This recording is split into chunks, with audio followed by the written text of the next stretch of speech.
And well-deserved in the end. I mean, he bailed them out is a bit of an understatement, Owen. Big time.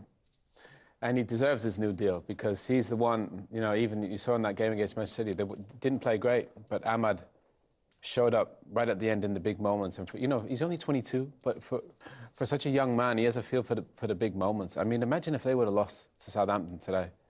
82 minutes, they were 1-0 down. And somehow he just grabbed the game. He got the ball and he just kept running at people, committing people. Okay, at times you get a little bit of good fortune, like he did with the little ricochet Walker-Peters, but he makes things happen.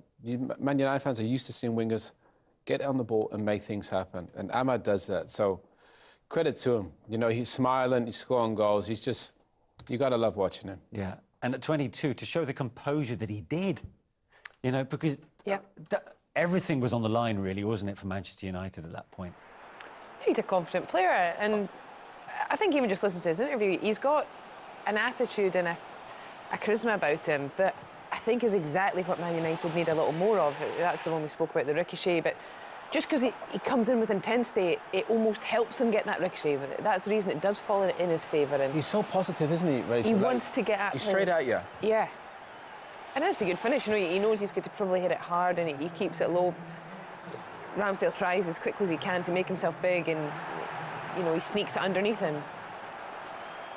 But he was the one throughout, you know, he wanted to be the difference and he does it for the team. And I think just the energy he has, you know, bringing the fans involved, and those are the things we saw in the first half, you know, Højlund getting frustrated. You see other players, they throw the arms up, they get annoyed, they try and, you know, shoot from distance when maybe there's a better option. I feel he's the one, although he's young, he feels like he does more things for the team. And you know, that's why I think it's easy to be pleased for him to see him get the 3 goals.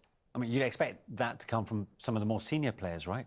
Not somebody who's the club is building the future around, essentially, right now. But you could tell the way that his teammates were hugging him after he scored. Yeah. Do you know, they were like, thanks. Thanks a lot. You know, you saved us a lot of grief. Yeah.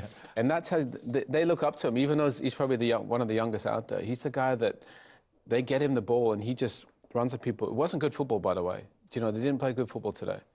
Southampton were probably equal, but they had a guy out there in Diallo who, he just makes things happen, you know, and sometimes that's all you need, but they definitely need to play better than they did today. The second goal was a slicker move, the 1-2 with Christian Eriksen.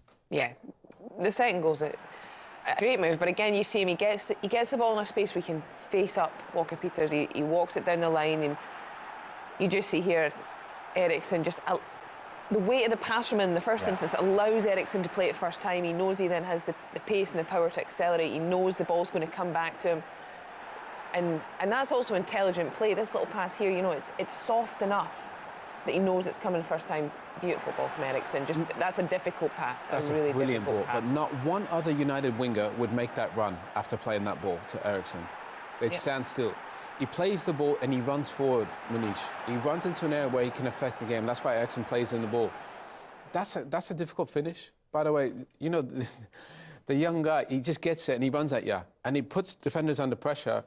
And you got to love that. I love just the fact he keeps running. You know, he wants to make things happen. I know it sounds very simple, but it's important.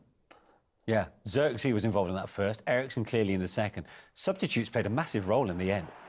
Yeah, well, for both sides, you know, I think obviously for United, and Southampton kind of lost control of the game. I mean, that's why they're 20th. You know, they played so well. We were brave, tried to play football. Our abilities. Look, he's a good young player. Can't make mistakes like that. But one thing, Rachel, we mentioned, Diallo, he presses, doesn't he? He's so good pressing. And if, you know, he makes you think you've just a few more seconds than you do, and then he's on top of you. It's really poor, really poor from Southampton. But Amad's done that. A few goals United have scored recently, where it's that pressure that he comes at pace, sneaks it, and you know, you see the stats there from just today. He was really the only one that you could highlight. Because up until that point, you would have to argue Onana was probably the best United player. Oh, easily. I mean, the amount of saves that he had to make Onana in the game, he was so busy. I mean, at 82 minutes, nobody at Old Trafford would have said that game would finish 3-1. Manchester United. They didn't really look like scoring. But credit to them. You know, they hung in there, and they found a way to win a game where it wasn't vintage. Yeah. But also what it does do is it just keeps alive that momentum that they generated in the previous 2 games. At one point, it felt like it was going to come to nothing. But the feel-good factor is back all of a sudden, only because in the nature in which they won that game tonight. Yeah, you score late goals, you get an extra buzz too. I mean, Amarim looked sort of beside himself for most of the game, and then you see him at the end, there's sort of the big smirk. You know, a lot of that's relief. It does continue the good momentum. I do think there will be a lot of questions asked in the coming days before the weekend, because Southampton were the better team for the most part across the majority of the game. They looked like a side bottom of the table for most of that game. You wouldn't have said so, no. And I think for a club like Manchester United, the last 2 performances, you know, getting after Liverpool, we understand the rivalry there. You know, going up against Arsenal, player down, having to fight. As a player, those things don't ask as much of you, but the character to play against a team that's bottom, that you should dominate, I think today we still didn't see enough. I still think that the players that United have, they need to be able to perform to a higher standard much more consistently. I mean, Suleimana looked like he had the beating of everyone, didn't he? Dribbling in the first half, he was brilliant. Suleimana, I mean, he destroyed everybody out there, didn't he? He just kept running at Euro, you know, and had to beat him every time. So they'll watch that game back and not believe they didn't get something from the game, Southampton. But for Manchester United, they need to start building, you know, and that could be something. But we keep saying it. But still, what are they, 12 now? Yeah. They were 15, they're 12. Obviously, got some big 10 games clear coming. of the bottom 3. I think they got Brighton coming up, Fulham, who are right in and around them. So they need to start building. But the one thing you would say is from the starting 11 that he had out there to what he ended up with, his team virtually changes every game, almost completely. Yeah. So I think he needs to... I know he starts with something, but he looks like he's got to settle in a group of players that he thinks, these are my guys going forward. Yeah.